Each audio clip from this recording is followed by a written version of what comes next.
Oh, it's a first for me. Hey everyone, welcome back to the Fey Underground. I am your host, Fey Fire, and we're here with my faithful summoner, Nimue.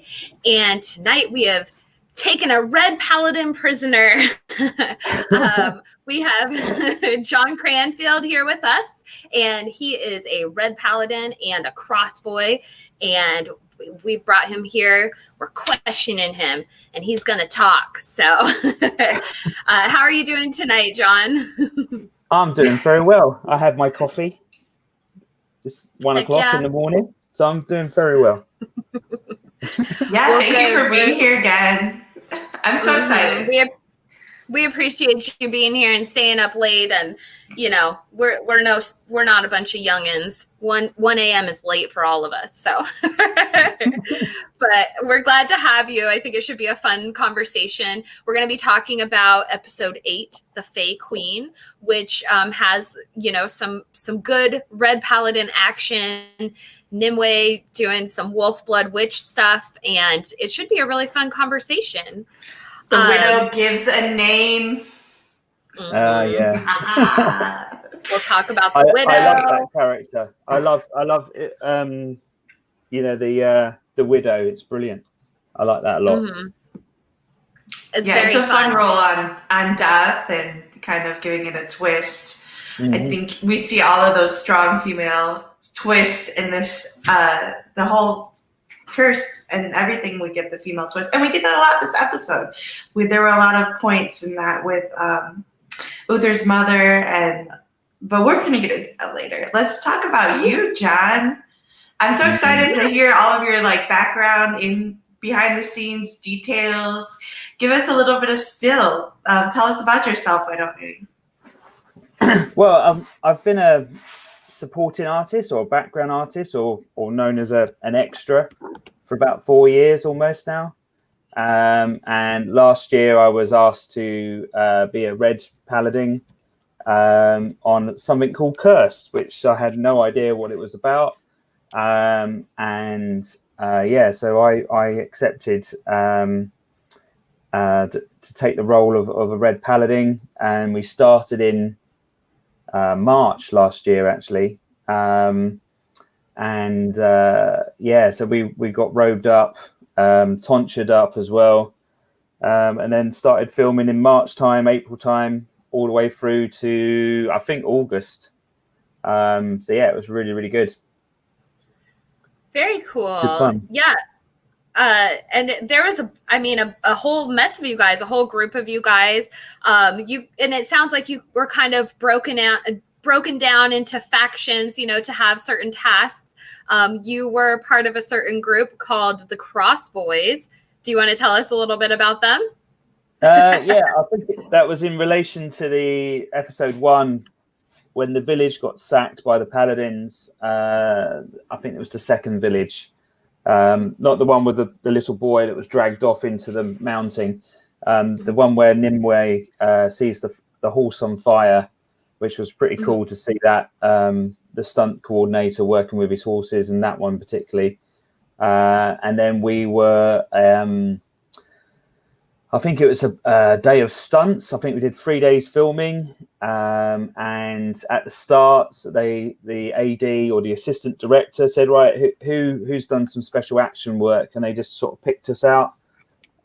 You guys are going to be the ones on the crosses. You're going to be lifting people up on crosses and setting fire to them. And that was in the first episode too, right? Is that the one you're talking about? The first episode? In the first episode, yeah. So that part's so cool. Which was a lot of fun. I mean, there was rehearsals for the first day, and then went through it on the second day and the third day, I think, what I can remember. And we were known as the Crossboys. It was the stunt coordinator, Steve Dent, who basically decided to call us the Crossboys because essentially, I think there was 4 of us, two paladins on each cross, and so when they needed to call us back, he just started calling us the Crossboys. You're known as the Crossboys, all right? And so that's how they called us back to position, first positions, lifting up the guy. Not too many times. It was really heavy. But they so also, it was made from real wood then, not like styrofoam or anything? No, I mean, there you go. that's me setting fire to the I think it's the boy or the man paladin, the man Fey villager that was being set on fire. And that the guy next to me is Ryan, who I met on set. There's a whole gang of us really became good friends. We saw each other. Some people were on there a lot more than what I was. I think I did 14 days on there on the shoot. And so yeah, we were just known as the Cross Boys, and it sort of stuck. And then I was walking around with that flaming torch around the stunts, and then being chased after by the fire marshal to put it out, you know. So so did you have to do special training to do any of that stuff? Like were the horse people trained separately, or were they all, you know, equestrians already? Basically I think there's 3 sets of groups. There's the supporting artists, which is most of the people in the background sort of running around being scared or chased by paladins, etc. And then you have the riders and the stunt people who are doing the fighting. You can see the guy in the back. You see a Fey villager and a paladin sort of fighting at the back there. And that horse is actually the Weeping Monk's horse. So essentially they set up the whole scene, and it's basically it's all rolling through all different fights between different people. It's all mixed up and stuff as it goes through. And then the cast has to come in that as well. So I have had special action training, combat training. I'm not actually a stuntman or anything like that, but they picked us out because we had that sort of training. I've never done anything with fire on set, I don't think, and it was the first for me. Had to be lathered up in retardant gel and all the rest of it to keep us safe. Does it let the pyro out in you? Yeah, it was fun. It was fun. They had to work it out that they wanted a stuntman to come and pick up the torch. It just didn't look right. So they said, "What about you? Why don't you pick up the torch and set fire to it?" And that's what they decided upon, really. And I thought it looked really good. I mean, that picture is taken from the other side of the lake. It's quite a few hundred meters away by a paparazzi photographer. And there's a whole series of those. And that came out last year. So that was one of those first that I had to in some of my old videos that that I didn't have hardly anything to work with. So that was one of the ones that features quite heavily. So let me ask you about that scene, because I remember that being, for me, like the choreography. It's a very long shot. Like it goes, follows Nimue through the field. So did you have to do that one long shot over and over, or were you having to split it? You had to count, right? Did someone like count on the microphone, and then everybody was literally choreography? They gave us cues, basically. I think it was they were following Nimue through the village, and there was a certain point that we were looking for. As soon as we saw the cameraman who was on the Steadicam, that's when we started lifting the cross, and that's our cue. And of course, I think it was all one shot. Quite a few takes with one shot as they followed her through, and then they go back and film different angles and stuff. And then they sort of they got to a certain point, and they say cut. Right, now take some steps back, and then go again to get a different angle and all that sort of stuff. So it was really good fun. I mean, it's one of my favourite shoots so far, really, in my career, I suppose, as a SA. Oh, and then there's a picture of me holding the cross. It looks super heavy. I bet you got some muscle after working out that day. There's a lot of lifting. Well, to be fair, they did have a rope on it as well. So they helped us, but it was still heavy. And when they put the person on it, because several times we did it without the person, they were just standing in front of the cross. And then when they came through to film them coming up, they put them on, and we had the big burly guy, and Ryan, who was in the last photo, he sort of, is that your guy? And we're like, yeah. He had a little petite Japanese lady who was much lighter. But yeah, imagine how scary. Did they tolerate it well? Your victims were they? Because they would be. Go ahead. Well, yeah. Were they velcroed?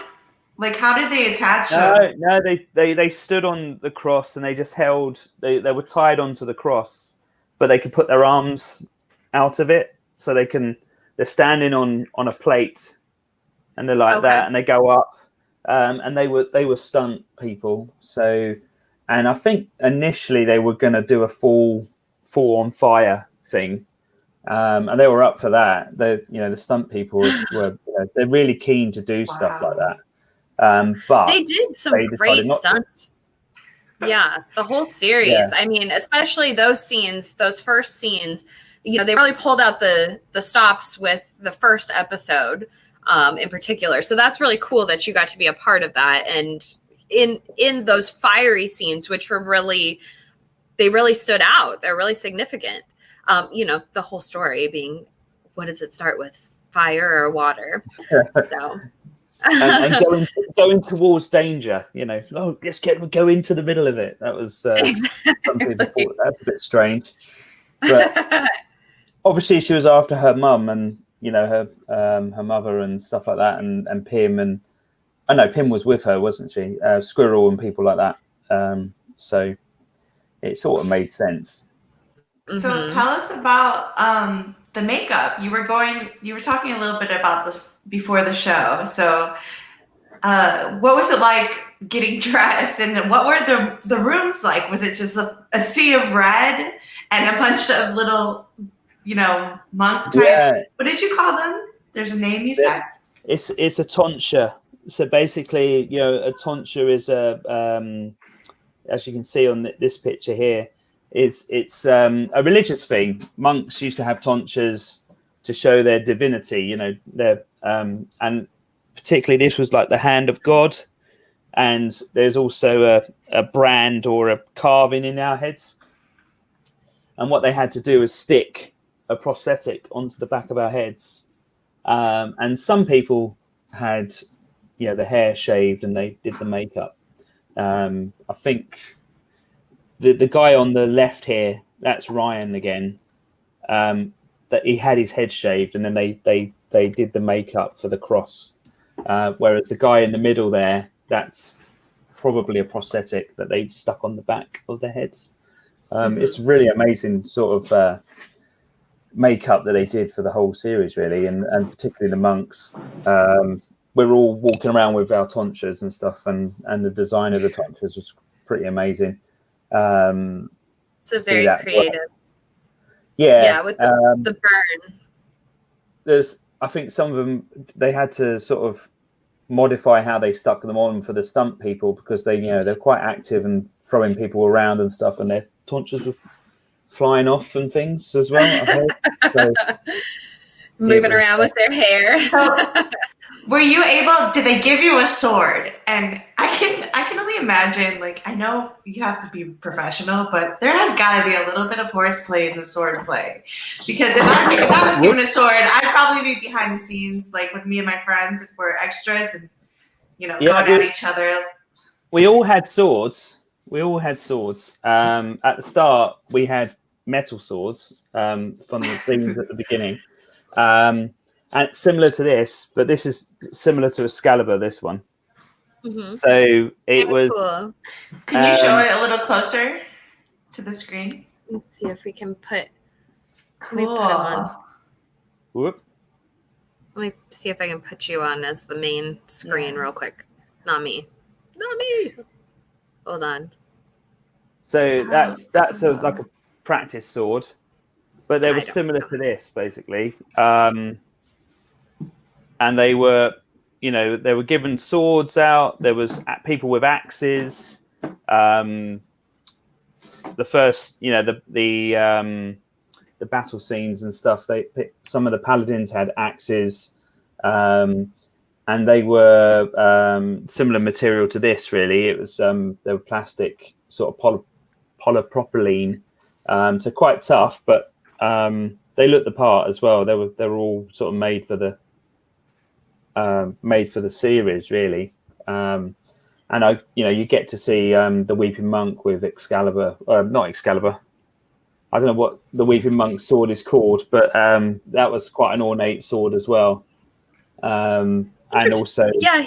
Oh, really? Wait. So is his sword? Did it have like Fey markings? Does he have a sword? He does. Oh. He has a. He has a Fey sword. I don't know if it's a Fey sword. I might have a picture of it. It's definitely Because ornate. Let me see if I have a picture of it. We kind of have a tinfoil theory that we're going to need like one member from each of the clans to unite. If we get that far. If we get season 2 and 3, we'll see.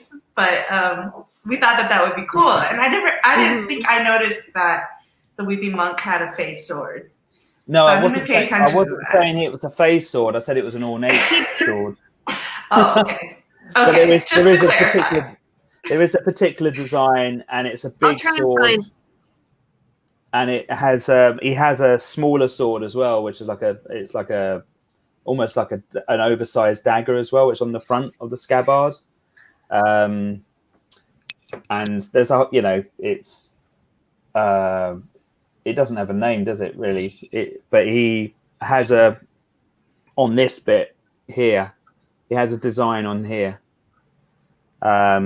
Just, I don't know, is there a photo anywhere? Yeah. He has a. It might. You never know. I'm trying to find one. I know I have one somewhere here on my computer.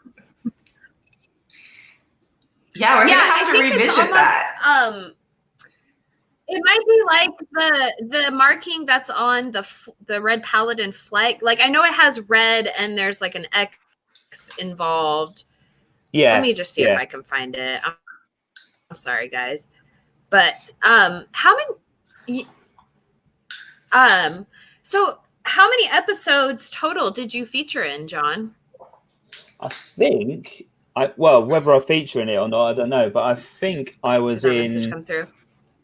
Yeah, I think I was in maybe five episodes, including episode 8.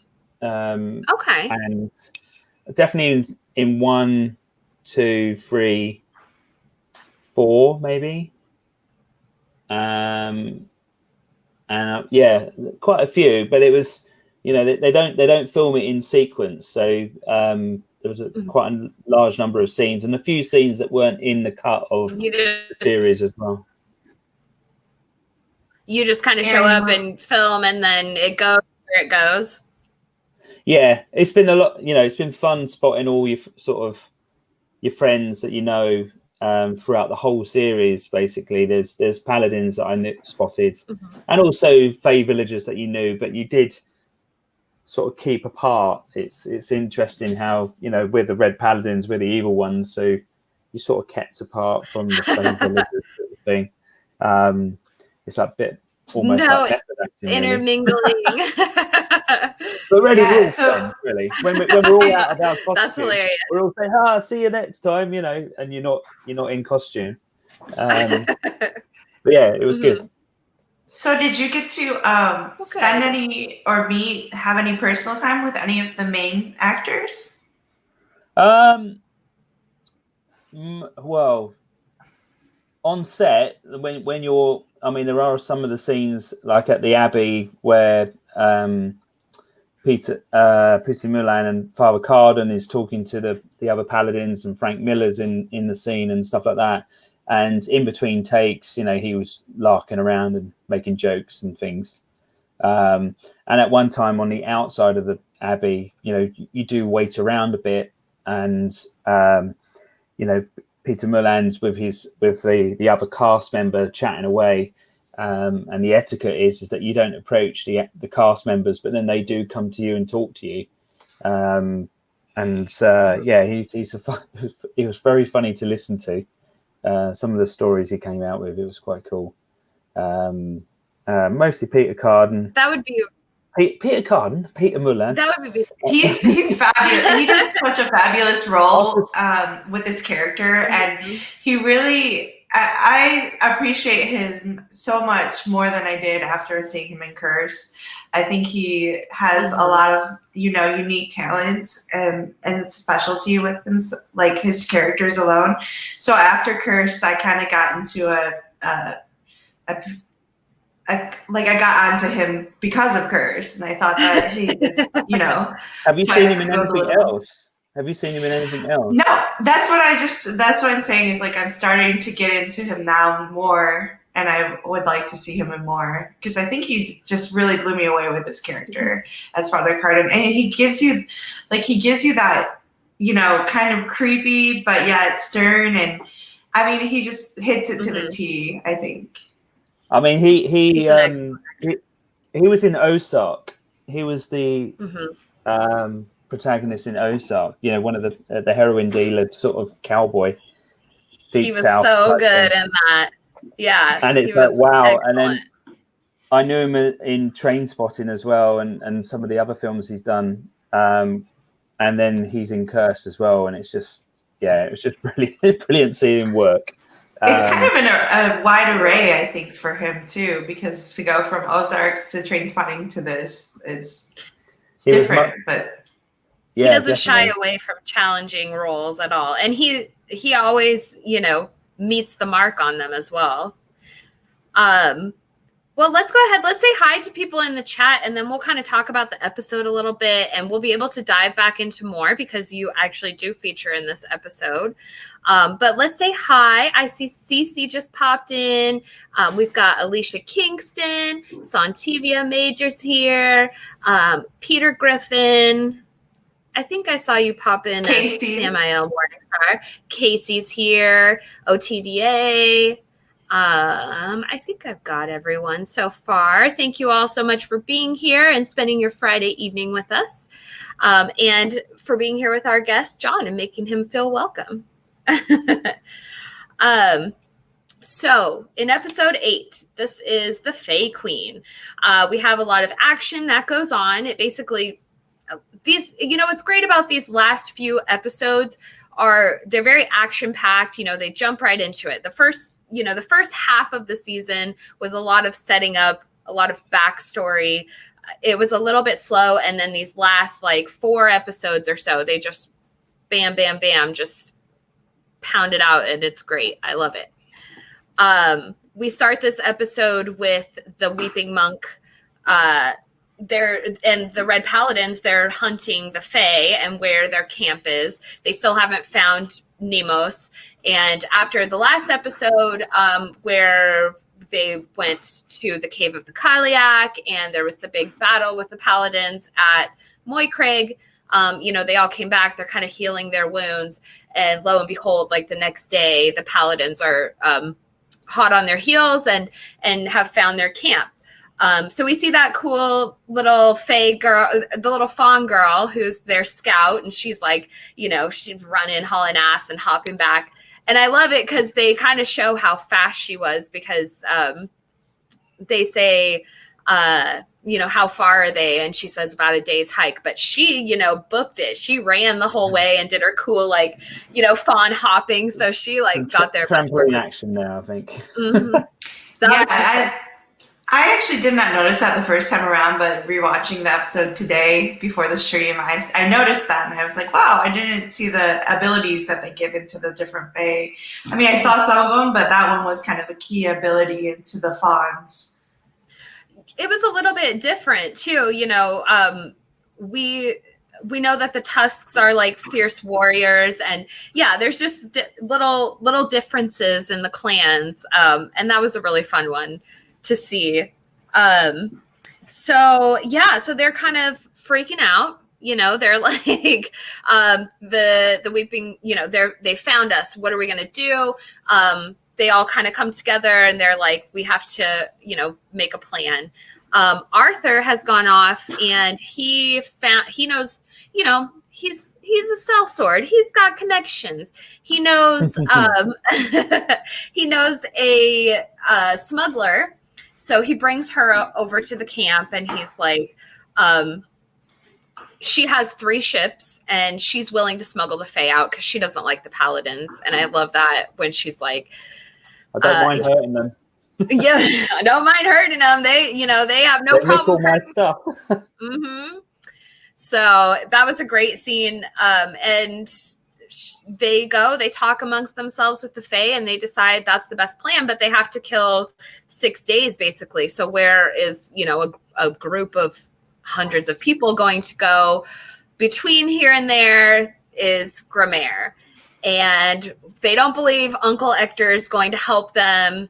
The whole group of Fae showing up, plus the Red Paladins are occupying Gramaire right now, unofficially, but it's happening. So they decide to go over there, and they said, Nimue says they want the wolf blood witch. I'll give it to them.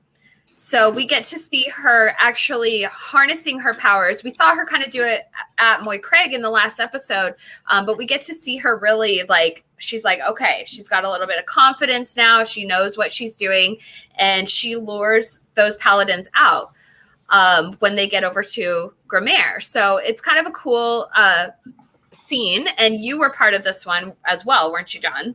So not for very many days, unfortunately, but I was part of the I wasn't part of them charging out the castle. I was when she came into the into Gramaire, and I actually did find myself today when I watched through it again. I managed to pause and there I am. I sent it through on Facebook. So we were terrified of the Wolf Blood Witch. She had just murdered and slaughtered all our fellow paladins in the wood, we were basically quivering. That's what we were told. Is that Wall? Did you know Wally? We met Wally. He's also in Everything Cursed, and he's also a background artist. And we were making jokes about searching through the crowds, where's Wally? Where's Wally? Looking for yourself. It's so cool that we get to have you and give us these background stories of what it's like to be on the set. I missed the really hot days. The real hot days where they you do spend a lot of time in those rows in the sun. The crew looked after you, lots of water, making sure you're in shade and all that sort of stuff. But and I did the first day of this scene, and then I couldn't make the next few days. I think I was going on a family holiday or something like that, so I missed those. But had to, there's more paladins on the screen than there was on the set. If you looked at some of the photographs, you can see there's just a few paladins, and we were used to block all the way around to make it look like there was a lot more paladins than what they actually were on the set, which is an interesting process to go through, because you have to keep mixing yourself up, and we had hoods up. We had our hoods up, so you couldn't tell who we were from behind, so we can move around a bit more. And you can see the guy there has got an axe. He was one of the riders as well. So there's axes in there, swords, and it was good to see the fight scene. And I think Nimue is very, very drained at this point. So she was hoping that the fallen archers would have taken them out, and that's what she was looking for at the ramparts and stuff. And of course, she had to fight I suppose he's a general or something like that, who came down to fight her. And of course, she had to call on the power of the sword to actually try and win that, and she did, chopped him in half. So worked out good. Well. Thankfully, she had the sword. It was a wild scene because she even says before they go to Gramaire that she's already, she's still tired. She's still exhausted from Moy Craig. So she's really putting out a lot of energy. And you see that it's starting to have its effect, because after she has this fight, Arthur's trying to pull the sword out of her hand, and he's using all of his might. Mm-hmm. And she's burnt and got that marking. Yeah, it's taking over her, isn't it? Like Merlin. Mm-hmm. Starting to take, the power is starting to take her over. Mm-hmm. And then she's on the cart, and then everyone's favorite Iris coming in to kill her. And then little sister Iris. I have a picture of her on here. Yeah, gonna shout out to Santi. She loves to hate Iris. That's her I love her character. I think she's one of my favorites, just because I like the vengeful. She's brilliant. She's brilliant. She's united everyone against her. She's a brilliant actress. No one's hated a character as much since Joffrey, let's be honest. But it's I know I wasn't there on those parts basically. But it's it goes from there really, and she's trying to, take out Nimue because she wants to join the Paladins, and that's what they said to her, didn't they? Go and bring us the wolf blood witch, and then you can join. It's kind of funny because, she comes in there, all the Fae start streaming in, and there's still just dead guys on the ground. But she kind of stands there and looks at him, and she looks so sad. And she looks sad, but she also looks disappointed, because she's like, these guys, they just suck. She's like, I'm gonna do this so much better.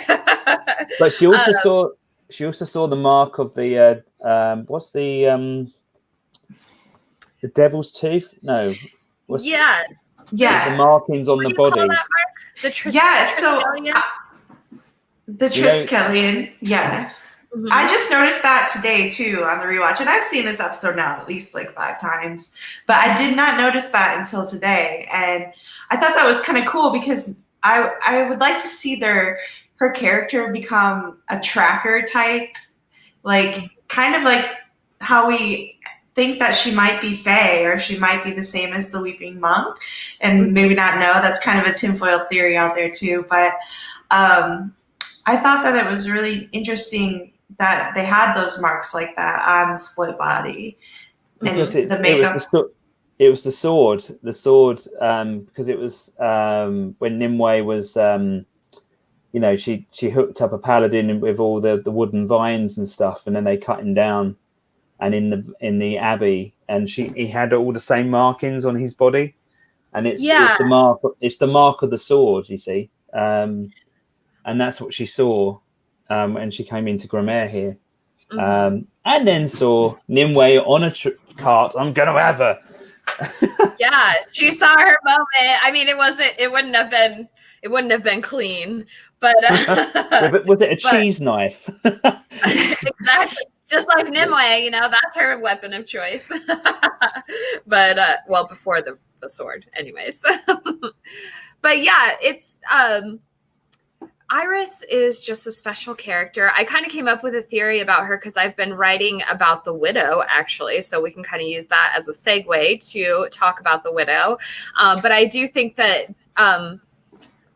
we'll talk more about it next week, because it's a little bit more in next week's episode. But how is the Widow given a name? Who gives her the name?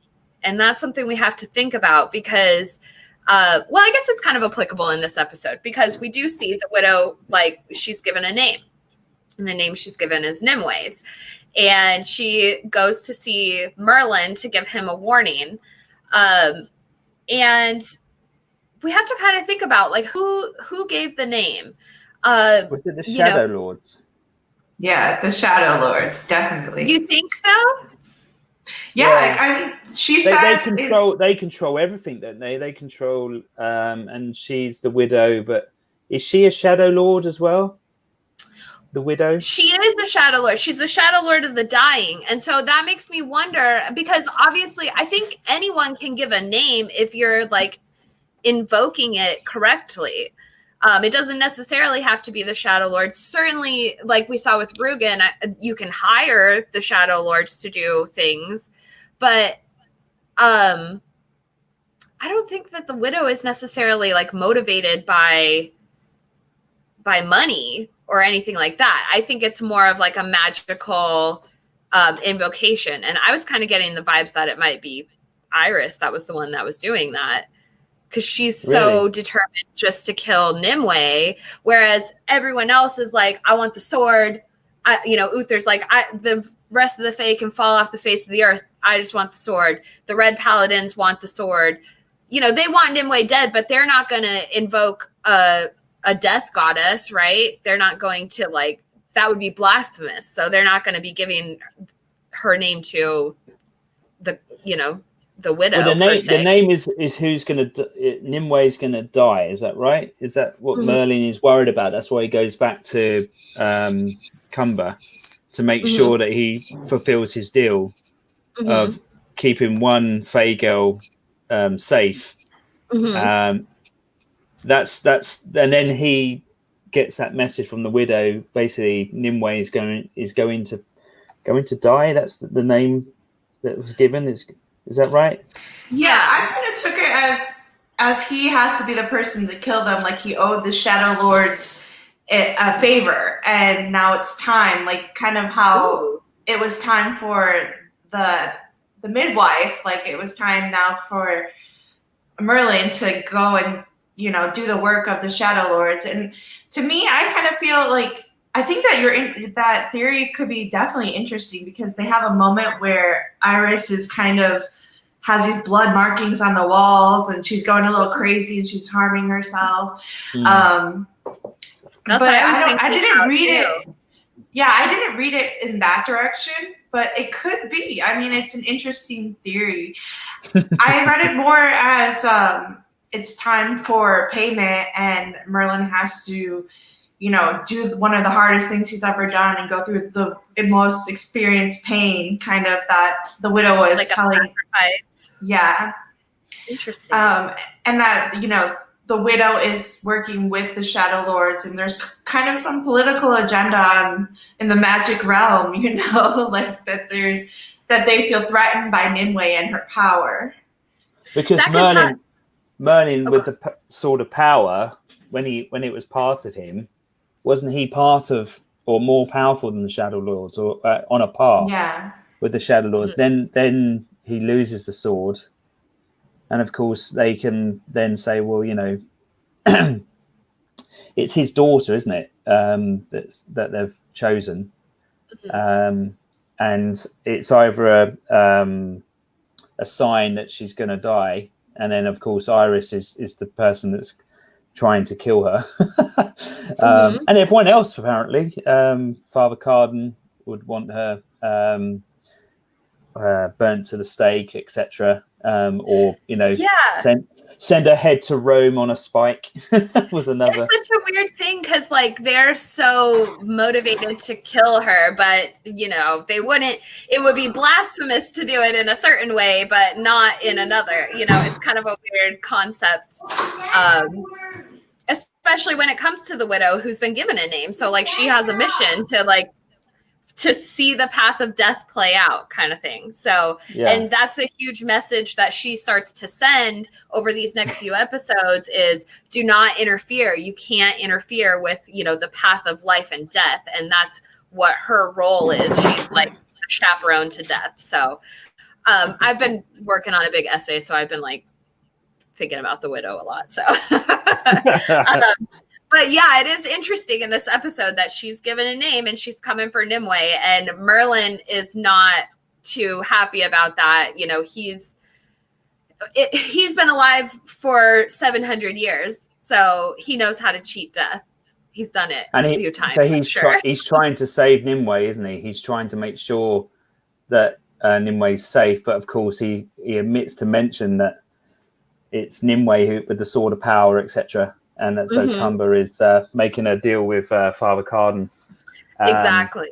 His daughter finds out first, and she's like, that they're making this girl a symbol, and we need to do something about it, because otherwise she's going to be the one that's getting all the attention, and they're looking at her as the queen. They're not going to care about you. You're just another invader.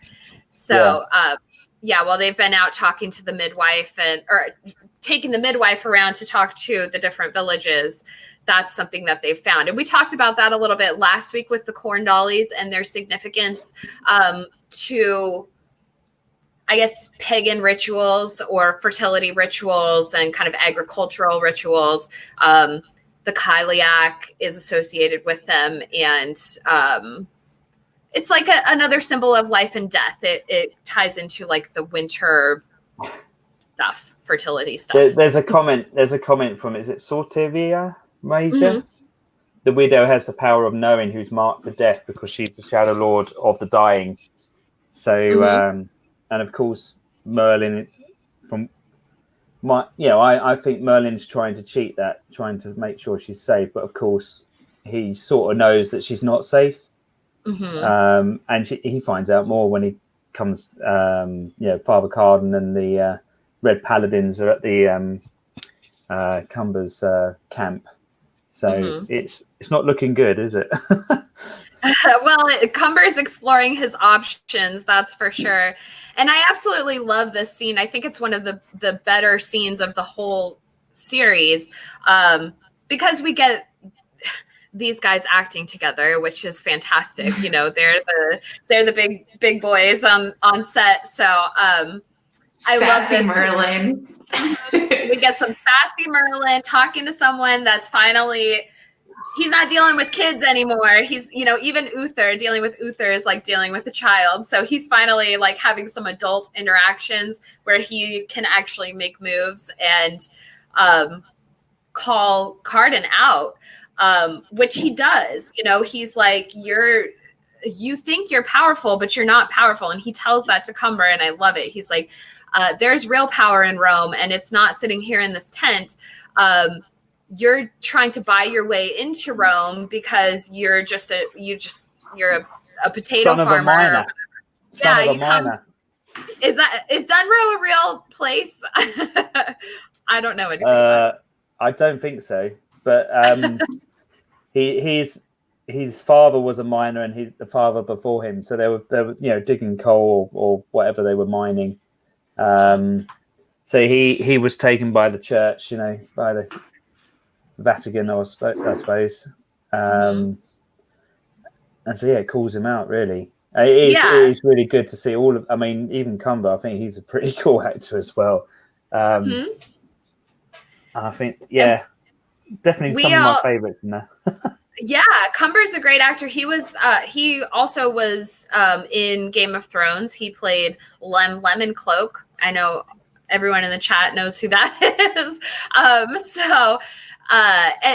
It was very cool to see all these guys together, and even Cumber has no problem. Even before Merlin speaks up, like basically, Father Carden is offering the lands. He's like, oh, we've cleansed these lands for you, my king. Like he's calling him his king, and he's like, here, you can have these, and you'll have the power of the church behind you. And Merlin's just kind of like snorting over there, like, okay. And a king with the power of the church behind him is, has the power of God, but a king that has the power of a druid behind them, just And Cumber just comes back and says, "This is how it works, does it? You tell us what kings and queens can do here." Is that what you're saying? He's like, I'm for myself. Yeah, he's like, I'm sorry, I'm a Viking. Like, we don't play these games, so I love it. And then of course, Merlin. Yeah, he gets to call Cumber out. I just love this scene. It's just great. But Merlin's also feeling the heat. Like we see that right before he walks in, he's a little bit nervous as to why the Red Paladins are even there. So this is kind of a good meeting that happens. It was kind of necessary. But at the end of it, when Cumber's like, he kind of turns him down, Father Carden says, all right, well, this is your last chance, because after this, we're going to decimate the last stronghold of the Fey, which he thinks at that point is still Nemo's, but I don't think he even knows at this point that the Fey they've pretty much cleared out Gramaire. Like, I think this is the benefit of having cell phones. Someone could text him and say, hey, the Wolf-Blood Witch showed up. But no, that's not happening here. He's got to wait for a rider to come and tell him the bad news, and he's not going to be happy. So that's kind of where we're at with these guys. So, and then we also get some action with Pym and with Doff. They are sent to everyone loves Pym and Doff. Let's the be honest. love scene. The love scene. So I was more excited about this love scene than Nimue and Arthur's love scene, but that's just me. I feel the love between them more. I don't think I have a picture, unfortunately, but yeah, they get sent to go to battle because, as Pym recommended in the last episode, you know, go invade the Paladin camps. They are the one. They've been raiding everyone else, so go raid them. They've got all the goods. Yeah, and it seems to have worked out well. This is the one where they hand her the axe, isn't it? And she's walking around with this axe. Is that right? Was it an axe? Yeah. And that was in last episode, but yes. It's like right after that scene where she gets knocked out and they get arrested. My bad. Yeah, basically they're in the dungeons of Gramaire, and that, like, this is kind of like a jump from point A to B or A to C, really, when it came to Pym and Nimue's relationship, because all of a sudden after the Fae take over Gramaire, then Pym is there, and Nimue wakes up and there's Pym, and so she thinks that she's dreaming. Am I dreaming? Am I in heaven or something? She's like, "Hi, Dad." She's like, "No, silly." Yeah, I think they were held captive, and in the dungeon, so it kind of rounds itself out to the bringing back into her character, which it's not in the book. So I wonder if they're gonna write that scene in the next book. Well, it's kind of interesting because in the book there is the Viking prisoners of the Red Spear are in the jail in Gramaire, and Nimue just says, release the prisoners. They're fine. I don't care. Like, whatever they've done, release them. And that earns her the friendship of the Red Spear. So in the end, how things work out in the end, it all plays out into that. But Pym is not featured in it. Doff is not. Well, actually, no, Doff is featured in it, but he's the brother of the Red Spear. And Nimue tries to heal him, but, she's unable to because her power is spent as well. So like we saw in the show, unfortunately, Doff dies. We just didn't have Pym in there as well. But it is really cute how they, it kind of adds to that, like how we've kind of discussed how Nimue she thinks about Pym. Like when she was at Ivoire Abbey and she's thinking of like her healing skills, she's like, oh, I learned this from my friend Pym because she's a good healer. And then on the flip side, Pym's always thinking about Nimue when she's trying to think of a great healer. So I just love that dynamic between the two of them. They are so, they're just such best friends and rely on each other. And I love it. It's kind of like an accountability partner. Mm-hmm. They help you get better. Exactly. Well, let's see. So let's talk about Morgana in this episode. And that kind of comes back around with the widow. So Morgana is kind of left very confused. She was possessed by the Kyliak. And basically when she saw Celia in the cave, Celia told her, seek the dead man at the bell tower and you'll know what your next mission is. And she's like, what the hell does that mean? She's like, what does that mean? Yeah. And Celia's like, seek him and you'll find him. And I'm like, she's still just like, what? But then she's wandering around. That's a brilliant bit where they have the guy just appear in the bell tower and then disappear and stuff. That was pretty cool. He's a creepy guy. They did a great job with CGI. That had to have been CGI. Some of it was makeup, but some of that had to be CGI. But I don't know. I didn't actually see the scene, but it could have been just a man in makeup, or it could just be CGI. I don't know. Yeah, they have, he looked like he had like big chunks of himself missing, but who knows? They can do that stuff with makeup these days. But so she goes to the bell tower. She's walking around town. She sees the dead man at the bell tower. And so she goes over there, and that's basically where they're keeping the sick and dying and healing them. And she goes, and Yeva, the Moonwing, is kind of tending to all of the sick. And Morgana offers her help. She says, I have experience while I was at the Abbey. How can I help you? And she's letting them pass, wasn't it? Let them go to the next. Yeah. Don't judge them for what they are. Let them pass to the next realm or whatever. Yeah. So, so she does, Morgana, she has healing skills, and she's just kind of helping them, tending to them. And out of the corner of her eye, she kind of hears a whoosh, and suddenly, who appeared? The skull appearing it's just so cool. I love that. That was brilliant. And didn't that happen somewhere else as well? Didn't that happen in the Abbey or not? No. No. I don't know. I didn't catch it happening in the Abbey. But in a bar or something with a scene with Merlin.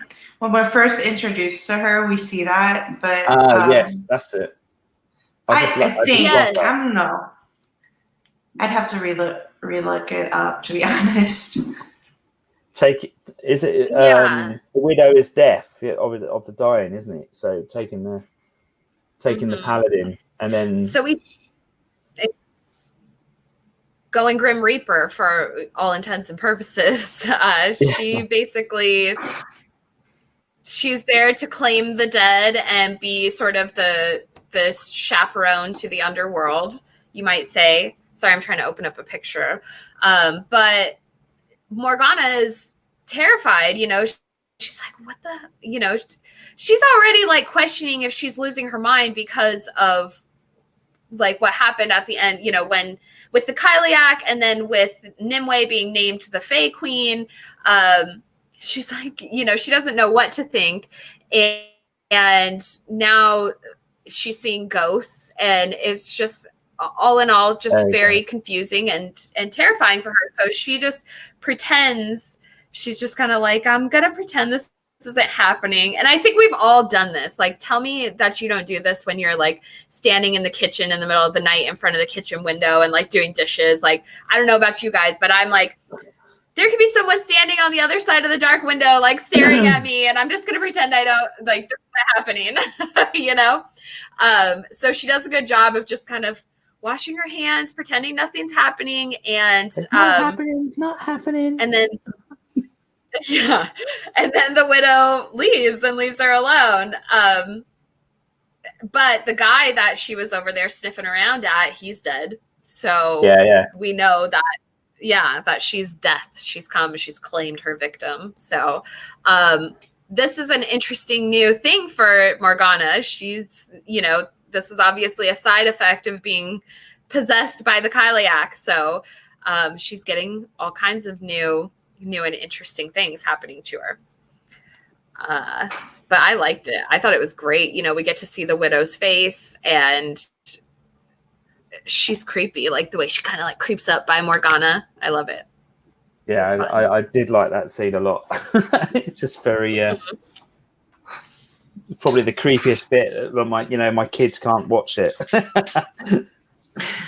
Yeah, that's one you don't want to probably like. This episode is probably one not for the kids, because between Valis being cut in half and the scary widow, probably not the most kid-friendly episode. So also in Gramaire, we have Nimue, they're taking over the castle. And Lord Ector's not very happy about it. He wants to speak with her. He calls her in and confronts her and basically, tells the Fae, like, this was a bad choice. You're, Sitting ducks, we'll be basically. lucky if we make it these 6 days, but exactly. He's like, you put us all at risk. He's not happy about it. And she's basically like, get out of my seat kind of thing. So yeah, and then we get the Arthur on Nimue. We get Arthur saying, like, is that the sword talking or is that you? And you can see her kind of being influenced with her decisions that she would normally make are being influenced now by the power and the hunger for that power, and kind of, the sword will stay alive, but you won't. And Arthur reminds her. So I kind of like that battle. And throughout the whole season, we're getting that battle between the good and bad, and where are we going to take it? And is Nimue going to be that traditional good person or good character, or is she's going to be that dark kind of mix? And I think that we're going to end up seeing her go darker even more. So I'm excited. Well, you definitely I want it to happen. Get those. Absolutely. You get those vibes when, you start, like, even Arthur's starting to see the change in her. First of all, he saw when he tried to pull the sword out of her hand that she's got such a strong grip on it, and it's like burning her hand.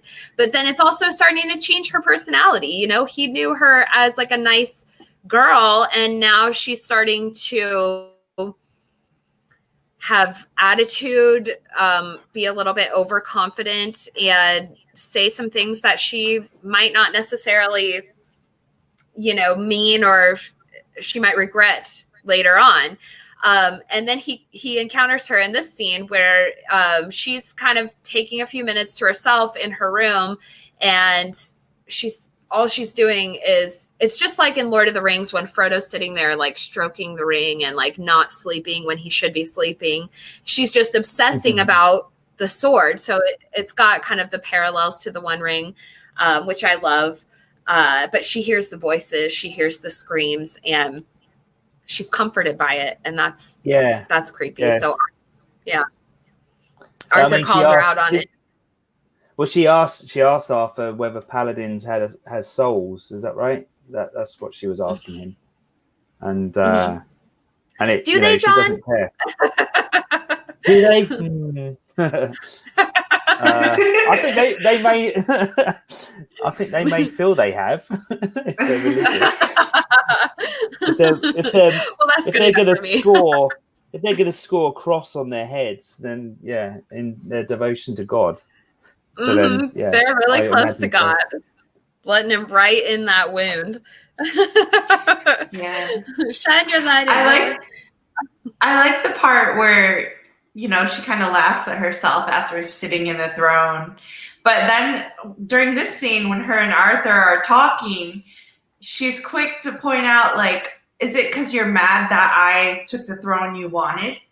And is it because, she's quick to point that out into Arthur, and you see that kind of hesitation from Arthur, who, it's true. He wanted to gain favor in Gramaire and be in his uncle's favor and be in that power, or at least the knighthood. So you see now this woman taking everything for him. So it was interesting, that part. Yeah, I mean, it was definitely a ball buster for her to, like, talk to him that way, because it really wasn't necessary. But that's the sword. That's the sword affecting her. She's saying things that she just doesn't mean and are kind of not nice, and they just kind of come out of her mouth. There's no filter. So that's definitely the sword's influence, just kind of putting this darkness on her. So John, do you know if this location where it was filmed, is that like a set, or was that an actual castle? This here. Because I want to decorate my new house, like the walls. I've been saying that. I like the whole. Yeah. I'm not sure if that was a location or whether that was a set. I know of Gramaire, you know, the outside, you know, where the bell tower and all that. I knew where that was, so I spent quite a bit of time there. Where was that? It's a place Tell us called Deep Cut. It's in Surrey, not too far away from here. They built a whole set, and they rebuilt it to do the different scenes. So the port, where in episode 1 where she tries to get the ship, that's the same place, but they make a port and then they turn it into Gramaire's the castle and various other bits and pieces. So it's pretty cool to see how it turned out, because you see all the blue screens and the green screen walking into the gates and all the rest of it. And then there's other bits within the sets that they use for other parts, like when Merlin goes to see the collector, you know, with the free the baby with the 2 faces or 3 faces, I can't remember which. 3 faces, yeah. So that's another part of the same set. It's pretty cool how they do that. I'm not sure whether that it might have been, I don't know. I know that the Abbey was up in where they filmed things like Harry Potter at Laycock Abbey. So, and also other Netflix shows as well. You might spot it in other Netflix shows, similar sort of locations and things. But it's yeah, I'm not sure if this is the location or not. I didn't go to this one. It's a beautiful castle, however they have if it's built themselves or if they're using an actual place, it's gorgeous. That and the throne room that they use is just very beautiful and organic, and I love the doors. Yeah. Well, one more scene I definitely want us to cover and talk about is the Weeping Monk and the fighting with Gawain, because that's definitely crucial. Basically, once they get kind of settled in Gramaire and the Fey are coming in, they realize that their counts are off, and some people weren't making it there. So some people are missing. So Gawain, Kaze, and Squirrel's like, "Can I come along?" And Gawain says, "Yeah, come on, let's go look for murderers, and missing people." And so they go off into the woods to go look. Gawain finds a bunch of dead people kind of thrown into a ditch, and all as a trap, isn't it? Mm-hmm. And who is, lurking in the trees is kind of how they did it in the book. He jumps down from above, but the Weeping Monk. And this scene goes a little bit differently in the books, but basically, Kaze gets cut. In the book, she actually gets killed in this scene, so that's kind of a bummer, but they kept her alive, which is fine by me because she's awesome. But she gets cut. She's kind of off to the side, and Gawain steps in and he starts fighting. And they have this great fight. I mean, obviously they're equal contenders, and we see throughout Arthurian lore, there tends to be a point where Gawain and Lancelot, they face off, and it's a good fight. But he's been ordered to bring the Green Knight back. They want him alive. So the other big moment, the big reveal in this, is that we find out that the Weeping Monk is indeed Fey. Gawain cuts him. Mm-hmm. Ash Fey, is that right? That's the word. Yes, Ash folk. Yep. Mm-hmm. So Gawain cuts him, and that, I guess, it kind of brings it out. Like he gets cut, and I don't know if that triggers his instincts or something like that. I mean, I guess that's what it seems like. It would trigger your instinct if you're injured to camouflage yourself, to kind of hide yourself from your enemies. So that's what happens. He gets cut, and Gawain's like, "You're one of us. How could you?" kind of thing. But he touches the leaf on the ground by mistake, and that's what reveals it, doesn't it? And I love the the theory that the boy that Father Carden took, when he was talking in the mountains, and he was an ash, the same. And the theory is that possibly was the weeping monk that he took away to train him up as his own sort of, Phantom Menace type Darth Maul character. And he is like a Darth Maul character. We have made that comparison before when we had the Westerosi Ninja on here. Milt, he's also a friend of the community. But we got a lot of Star Wars vibes from this character, and kind of the whole Rey, Kylo Ren analogies going on with the Weeping Monk and Nimue. So when we saw him in Juden, when he came in on his horse, and there was smoke everywhere, and there's this dark shadow coming in, and we're like, oh my god. It's Darth Maul with a sword or a couple of swords. Oh my gosh! Hooded, you can. At last, we can reveal ourselves to the Jedi. Totally. It was brilliant, and sorry. Did you? Oh no! You're fine. No, that would be pretty epic, especially because he has that that gigantic horse, and he's so. It is so interesting how he alone wears the gray versus the rest of the paladins wearing red, and why it's like if you're trying to be incognito, you're doing it all wrong, buddy. Well, hide in plain sight, perhaps. True. Now, were you guys? So one thing I find kind of interesting from the books is that the paladins do kind of seem a little bit intimidated by him. Were you given any kind of direction on that at all? I mean, I know you only had kind of brief on-set interactions, I guess you might say, but no, I don't think so. It was there was a bit in the Abbey where Father Carden, the Weeping Monk comes in and he says that he can sniff them out and all that sort of stuff, but there was no real I mean that's just basically just looking at him, it was just like, oh my god, he's going to kick ass, so, you're not going to mess with him.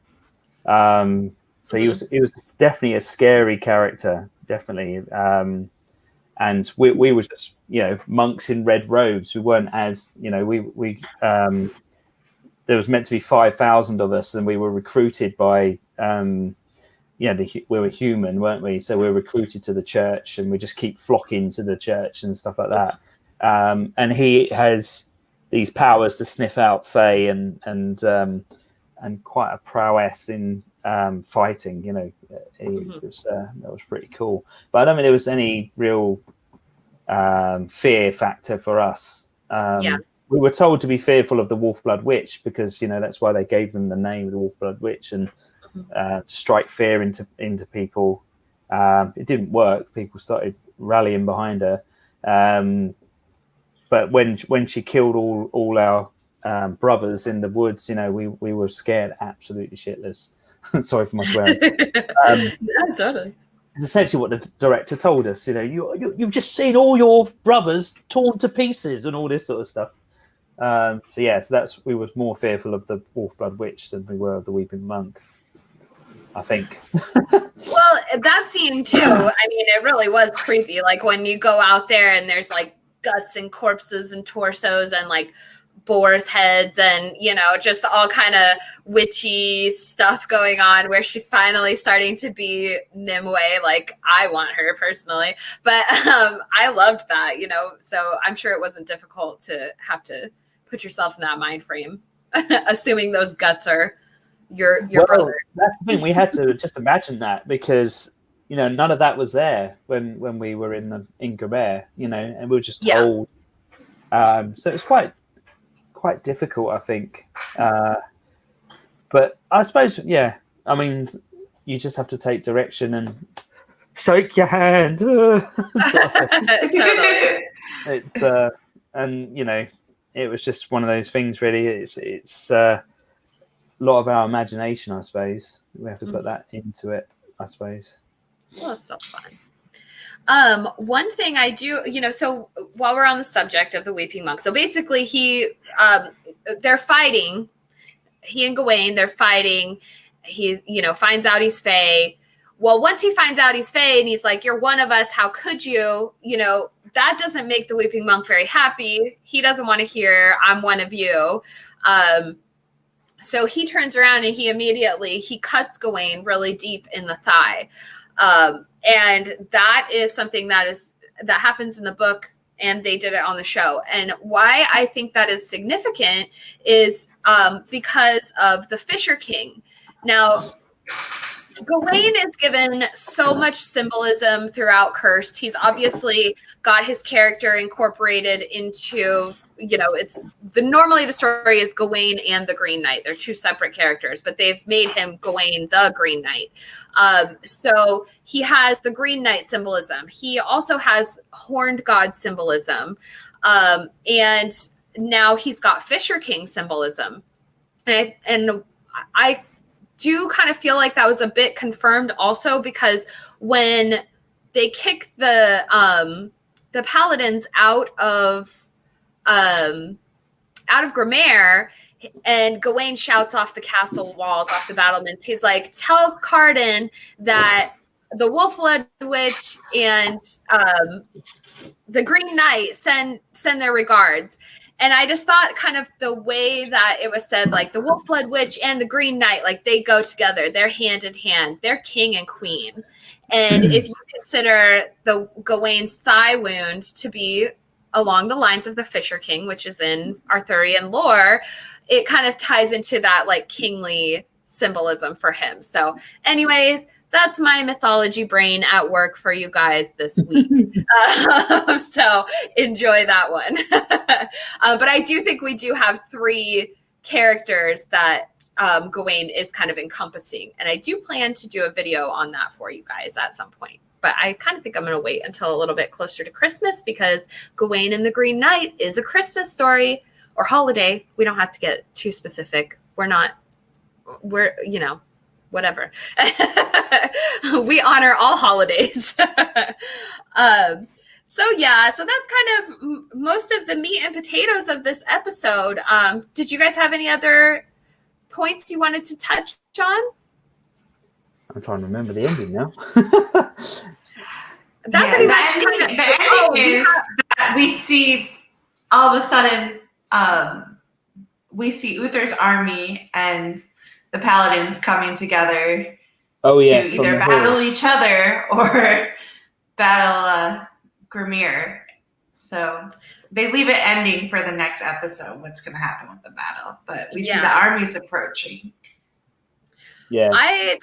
Did you guys I don't know if you guys are into The Hobbit very much, but I kind of got vibes of like the Battle of the 5 Armies from The Hobbit, where they all kind of, once they get over to the mountain, the rest of them all come like piling it, the other armies, and they're like, all right, now it's on. And more armies are added until there's 5 armies. So right now we're at like 3 or 4-ish, but we're going to keep adding some more. So that's me again, being a mythology nerd. So, tell us about what a typical Red Paladin day was like. Like when you came on set, what did you do? A typical day. Well, basically, you often had to get there early morning. How early is early? Like 4 a.m., 5 a.m.? Oh, not that early, no. But it depends on what you're shooting. I mean, some of the night scenes, you got there in the afternoon and you carried on all the way through to 4 or 5 in the morning. Basically, you got to set, and that's where you get your costume and your makeup, and then you're checked for how the makeup artist and the costume want you to look. And then you're off onto set, and then you get into the action. Really, they tell you what's going to happen, and then you do your best to do the action, and you know, there's assistant directors that tell you to do stuff in the scene, and some people are picked to do more featured stuff, and there's sometimes, you know, the cast members or the stunts and things like that, and you just basically react. You know, you're supporting the cast during the day, and it can be a long day. You know, it can be up to 11-12 hours, with breaks and you know, going off for lunch and coming back again. So yeah, that's essentially what a typical day would be, I suppose. And then you derobe, try and get the stuff off your face, and then get the tonsure off your head, and then try and get the glue out of your hair. Yeah. So, but it was a brilliant experience. I mean, it's I think it's one of my favourites so far. And I did 14 days, and I was so desperate to get back on to the set. They were after people that could have their head shaved, and I actually said I would have my head shaved. I would come on, have my head shaved, have the makeup on. But I had another role. I had another role which on another production, which meant that I couldn't have a shaved head, so I couldn't do it, unfortunately. But then I didn't get back on until late July, August time, and then eventually we were finished on the production, and now we're just waiting for whether season 2 happens, you know. And my name is actually Red Paladin Alive. That's what I was, a Red Paladin, and I was alive at the end, you know, on my payment. It said I was still alive. Other people were torn to pieces or drowned or you know, killed. So they didn't say death. They gave details of the death. So well, were you in the scene where the paladins come running out of Gramaire? Did you get to be one of those guys? No, that's the thing. That was after the when they ran away, when they ran out of Gramaire, or like when at the end, after they make everyone throw their swords down, and they're like, "You guys surrender," and then they, you know, it kicks them out, and they all kind of scurry off, all sad. Yeah, I wasn't there, but it depends. I'm not sure whether they filmed that before or after. I mean, they might have done that scene before they did the fight scene inside Gramaire. They don't always, but that was because they ran out with the horses to go to confront the Wolfblood Witch, and then I think when we came to do the fight scene, people were talking about that they had done that scene already, so they don't film it concurrently. You know, it's all chopped and changed, and all the different scenes are filmed at different times and stuff. So yeah, that was people were just running out, just going towards the camera and stuff. I love that. They do a good job. They look like a bunch of little kids just running, like, Mom's pissed. We broke a window. So yeah, I wasn't there for that. Darn it. Well, guys, dang it. Well, you know, you at least get to retain your dignity, I suppose. Well, Jon, why don't you tell us about some of the stuff you've got coming up in the future? We'll kind of start wrapping things up, and tell us what you've got going on. Oh, did we freeze? Did I freeze? I'm here. I think Jon might have froze. Uh-oh. Well, that's okay. We'll keep talking. He'll come back to it. Maybe, hopefully. At least it was at the end. Can you hear me now? We'll kind of start. Oh, yes. There he is. You froze for a minute. I don't look like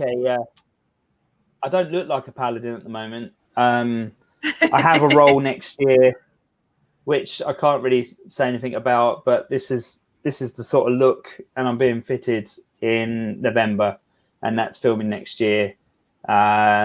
Can't really say anything more about that, but apart from that, I've become a producer for a feature film, an independent feature film in southern England, and I may actually get a part in it as well, and that's filming in Hampshire, and that's called Follow Me Down, which is a crime drama. And it's that's being shot by the Daisy Hills production company. So yeah, and that's been postponed. It was going to be filming in October, but because of the situation with the pandemic, it's being postponed to the spring next year. So that's quite exciting. And then apart from that, there's nothing more coming. Fingers crossed there are roles that are coming up for next year, but that's about it really. Very cool. That's still very exciting, things to look forward to. And hopefully we get, Curse season 2 and then you're still alive. So all those paladins can't have gone home. Not yet. No. Maybe we turn into Trinity Guards or something. I don't know. Exactly. That would be very cool if you got to get one of those gold masks or something. But staying loyal to the cause. Well, very cool. Well, thank you so much for being on with us, Jon. It's been very fun chatting with you and hearing your stories and just your experiences on set. And, we all enjoy it. It's really fun to kind of get eyes on the inside. And now you all, people that are watching, you can look for Jon while you're watching. We know he's a cross boy, so keep an eye out for him torching some people. It does ruin films and TV shows now, because you're just spotting people that you know and yourself. Takes you out of it a little. try not to point it out too much, because my other half is she wants to watch the thing, not keep saying, but then one of the first feature Darkest Hour, the first scene, like my wife in the cinema, I was like, oh, there you are. So it does ruin it a little bit, but it's good fun. It is fun. It's so fun. You have 2 new fans here with us, and then probably because we're your fans, by default, our fans are your fans. So. And Johnson, Everything Cursed with us. So, definitely if you guys aren't part of the Everything Cursed Facebook group, go over and join us. The link is in the description and we're all in there. We post all kinds of stuff. Where's Bev, by the way? Where's our girl Bev? I think the time difference maybe got it wrong. Or she didn't know. We should have clarified with her. But we're lucky to have you, and we're happy to have you here. And so to go a couple hours earlier for you, Jon, is no big deal. Yeah, Jon stayed up to the wee hours for us. And join us in Everything Cursed, because although it is Everything Cursed, we talk a lot about Arthurian lore and just, fun storylines and how we can relate the story to some of the classic tales that we all know and learn about. Mm-hmm. So... Jon, do you have, before we wrap it up, what's your favorite Arthurian lore book, movie? What's your favorite? Oh my God. I'll put you on the spot right now. Well, for comedy, it's the Monty Python. Yeah. Well, I didn't vote for you. Which funny enough, I didn't vote for you. How's my accent? Terrible. I think it's The Night That Goes Lee. It's because that's the Holy Grail, isn't it? That's what's coming next, perhaps potentially. So, you can't do a good Arthurian tale without the Holy Grail. And I did not mean to rhyme that, but that's the new rhyme. So actually tell us, Jon, what is your, out of all of the films that you've seen for Arthurian lore, which one is probably your favorite? Because we did a poll on Curse, and there's the BBC version of Merlin, then there's the movie good. Merlin. So which one do you find yourself connecting with? Oh God, put me on the spot. Cursed, obviously. Yeah. It's a bit hard because we all last year, we were living and breathing Cursed, and it was a reimagining and stuff. And Merlin, from what I can remember of it, the TV series was pretty good. That was good fun to watch, rather. I think Merlin, the TV series, myself, really. That one it's fun. Have you I'm gotten trying to to think of visit other ones. have you gotten to visit any like Arthurian locations like Tintagel or I don't know, just any cool places like that? Tintagel in Cornwall, and actually where I live, not too far away, is Winchester, and we do have the round table in the Great Hall in Winchester. Winchester was the capital of England. And there is the you do see on the wall there is the round table with all the knights names in a big sort of circle. It's like an oversized dartboard, but with really cool writing on it, and the rose, the Hampshire rose in the middle, I think. So, and also, where else? There's I can't think of any other ones. I mean, the ones in Cornwall is Cornwall, Hayden Tour, place like that. Have you gotten to like Glastonbury, to the tour or anything? I actually haven't been to Glastonbury. That's like my number one if I ever visit there. Yeah, I haven't actually been to Glastonbury. Put it on the list. Something I have to put that on the bucket list, really. Once all this pandemic is over. Well, gotta go drink. Make it a trip. Go drink from the sacred well. Well, very cool, guys. Music festivals there. I'm into the music festivals, and I always see this stuff on there. So go there. I always see it on TV for that. Oh my gosh! Into other festivals, really, other than Glastonbury, mostly because I can't get into it. But yeah. So amazing! Though. It's like 250,000 people across that landscape. Yeah, pretty cool. Oh my gosh! Yeah. Well, thank you, John. It's so nice to meet you and have you in part of the community now. We appreciate it. Let's hope we have an announcement soon from season 2. Hopefully. I'm ready for it anytime. Honestly, thanks for having me. I'm pressuring. Go on Twitter with me, guys, and start pressuring start pressuring Netflix. I try and go on every day and post #renew cursed. Anyways. Oh my god. They'll do it. I'm gonna make them do it. Hopefully. Maybe they'll probably like see how they get where they. I mean, have you heard that they may have a spin-off for Merlin? Have you heard that? Yes. I've heard like whisperings of it, and yeah, I'm into it. Even if they do like a short, I don't know if you guys watched Marco Polo, but they did a short for one of the warriors on there, and it's only like a 30-minute little short film about him and like his history. And that's what I want so bad for Merlin. I think that would be just such a cool little feature. They don't even need to do like a full spin-off, just like a little side story. Yeah, that would be very cool. I think they're kind of doing something like that for The Witcher also really soon. So, yes, yeah, I heard that. Yeah, is it a prequel for The Witcher? Or I think so. Blood Origin or something like that. Yeah, I'm into it. Anything with Geralt, I'll give it a go. Like Enola Holmes, I just watched that one.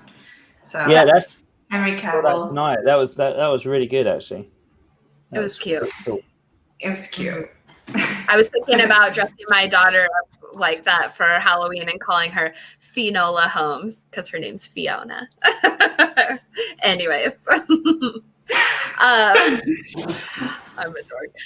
All right, guys. Well, we'll wrap this up. We've been rambling on for a while, but thank you all so much for being here. I'm going to be getting a couple videos out. I've got like a few things to get out to you guys. We have the show Britannia is premiering season 2 on Sunday. So I've done a quick little kind of season 1 recap that I'm going to try and get out to you guys in the next couple of days.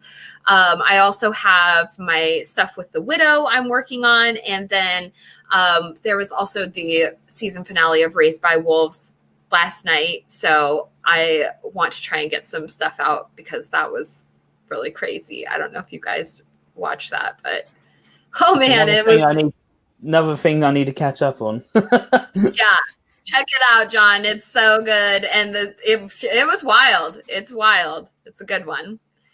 I made a couple videos on it, so if you guys want to learn more about it, go check them out.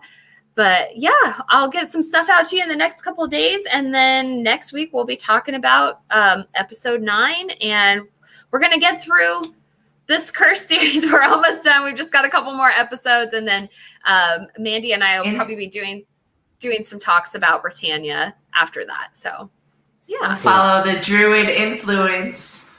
Mm-hmm. So stay true. Well, shout out to everyone left in the chat real quick. CC, LMR, Fey Fire, we know who that is. OTDA, Santavia, everyone who stayed the whole time, thank you for being here. And let's close out. All right. Well, thank you guys so much. We are born in the dawn to pass in the twilight. See you guys next week. Take care. There we go. Wrap that up. Oh,